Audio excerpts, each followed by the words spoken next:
Hello friends, welcome my channel. অনেক অনেক ভালোবাসা জানিয়ে তোমাদেরকে নতুন একটা ভিডিওতে স্বাগতম। অনেক বন্ধু জানিয়েছে যে কমন মশলার বেস কিভাবে তৈরি করে, আজকে সেই বিষয়ে আমি তোমাদের সাথে শেয়ার করব। আশা রাখি তোমাদের এই ভিডিওতে অনেক উপকারে আসবে।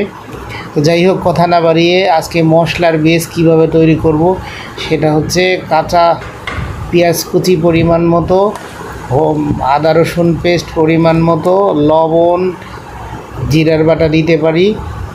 এরপরে হচ্ছে তেল, হলুদের গুঁড়া, মরিচের গুঁড়া দিয়ে আমি একটা কমন মশলার বেস তৈরি করব। এই মশলাটা সুন্দর করে বয়েল করে একদম পেস্ট করে ফেলবো, পুরো মশলাটা পেস্ট করে। এরপরে যদি আমি এটা মাছে দিই, তাহলে মাছে দেওয়ার জন্য অবশ্যই এই কমন মশলা যদি আমি মাছে দিই, তাহলে মাছে দেওয়ার জন্য সরিষার তেল, ধনিয়ার পাতা, কাঁচামরিচ আর টেস্ট অনুযায়ী লবণ ব্যবহার করতে পারি। আর যদি মাংসে দিই, তাহলে এই মশলার সাথে আমি হট স্পাইসি গুঁড়া, যেটা কি বলে, এই এলাচ, দারচিনি, লবঙ্গর গুঁড়াও দিতে পারি, অথবা আস্তটাও দিতে পারি।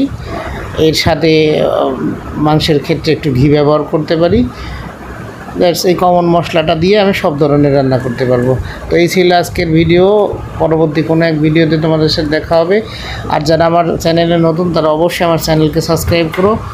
সবাই সুস্থ থাকো, ভালো থাকো, এই প্রত্যাশায়। আল্লাহ হাফেজ।